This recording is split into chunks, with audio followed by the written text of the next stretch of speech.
two ways to start any new crochet project, with a magic circle or with any number of chains. This can be called the starting chain, or sometimes it's mistakenly referred to as a foundation crochet chain, but a starting chain and a foundation crochet chain are not the same. If you're creating a row of chains at the beginning of your project, it's the start. So obviously saying it's the foundation might make it sound like, well, it's the start, it's the base, or it's the beginning. So it makes sense that people might confuse this with just a starting chain, but I'm going to show you the difference. Here is a starting chain. You chain any number of stitches, and then you start crocheting into them. Typically you'll turn your work and crochet into the second chain from the hook. A foundation crochet chain is a way of starting your work with a chain and a stitch in the same row. And you can see how this looks a lot different. This is wider. The chains are actually down here. You can see it when we hold it up like this. This is this. But a foundation crochet chain makes the chains as well as the stitches all in one step as you go along. The biggest advantage to doing this is that it's actually more stretchy than a regular chain row, and that's especially important for, say, garments to fit nicely and also to make everything look even.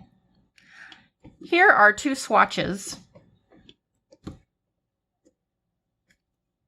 One was done starting with a crochet starting chain, and one was done with a foundation crochet chain.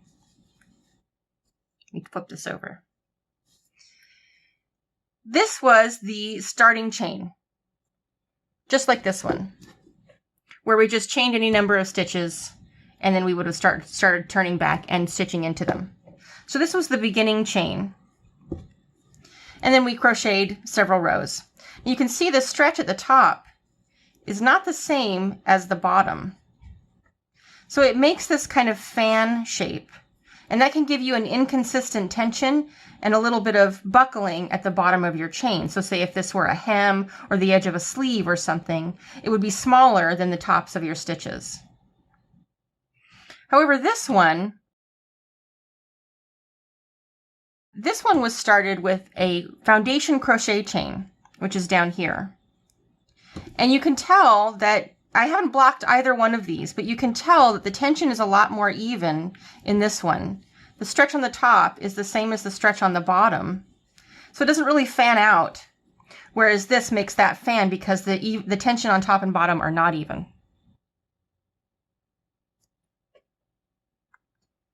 So I'll show you how to do that. So first we're going to make a slip knot.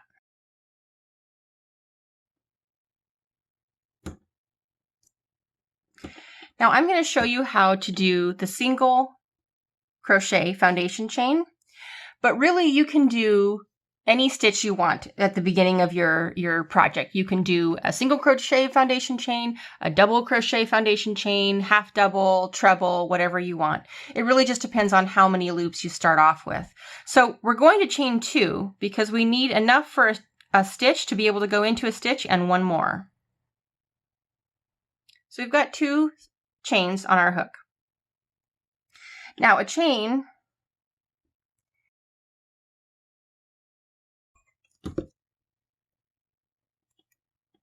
we've got these 2 legs of a V in a chain. And when you turn it over, you've got these dashes. To begin with, we're going to go in not only the left leg, which is this one, but also into a dash. So it's hard to see, but there's our dash. We've turned it over. There's 1 dash, there's 2 dashes. So we're going to go into this first chain we made, and we're going to go into the left leg between the 2 V, the entrance of the V, and into underneath the dash on the back. We're going to pull up a loop, and then we're going to pull through 1, and we're going to pinch where we just did. And then we're going to pull through 2. That's actually your stitch. When we pulled through 1, we made the chain. Now, we're going to go right back in, right where we pinched. Now, what we're doing now is looking at it sideways, but it helps to turn it over so you can see both both legs of that V upside down. So we're going to go into both those legs, yarn over, pull up a loop, pull through one, pinch it, pull through two. Go right back into where we were, where you're pinching, and you can see the underneath. You go through both of these loops, yarn over, pull through one, pinch it, and pull through two. When you pinch, that's how you know where you're going to go in. So you can not only keep even tension, but you can make sure you don't lose your place, because sometimes it's difficult to see where you're supposed to go in, especially when you're just first starting your chain and it hasn't formed yet. For example, when we have this chain, we can already tell how many stitches there are. We can count the V's, and we can tell where we are when we start crocheting back, because we can tell that here's an unfinished V, but if we were to start crocheting back, we'd see stitches. It would be thicker. But here we're making both out of thin air. So we kind of have to keep track of where we're at. You can always tell how many stitches you've made by looking at the top. We've made 3 stitches. 1, 2, 3. Here's the side of those 3 stitches. Here's the underneath of those 3 stitches. You can see the V's on the underneath that we created. 1, 2, 3. So to tell where you're supposed to go in, hold it by the side, and then you can see those underneath V's, because we're looking at the side. So here's the underneath V's. 1, 2, 3. But when we're looking at the side, we're just going to see these lines. 1, 2, 3.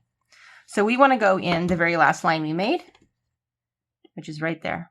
And remember to go under both legs of that underneath V. Pull up a loop.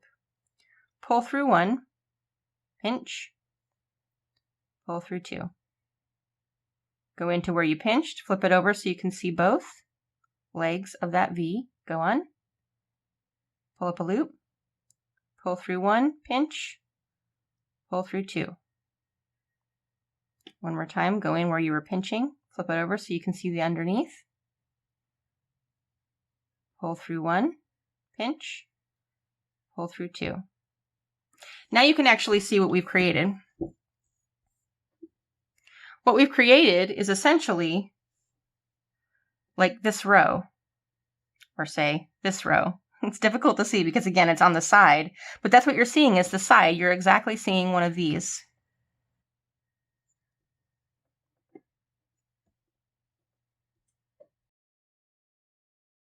If you want to substitute the foundation crochet chain for the beginning of your pattern, you can do so easily. Just think about the row count. So if a pattern says crochet 12 chains, and then turn and single crochet into the next 11 chains, that's actually going to be accomplished just by this one step. So you've got 2 rows in your pattern.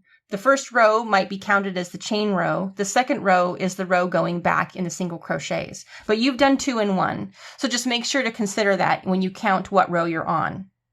You can work a foundation crochet chain in the round as well as in the work and turn method, joining it just as you would with a regular slip stitch when you're working in the round.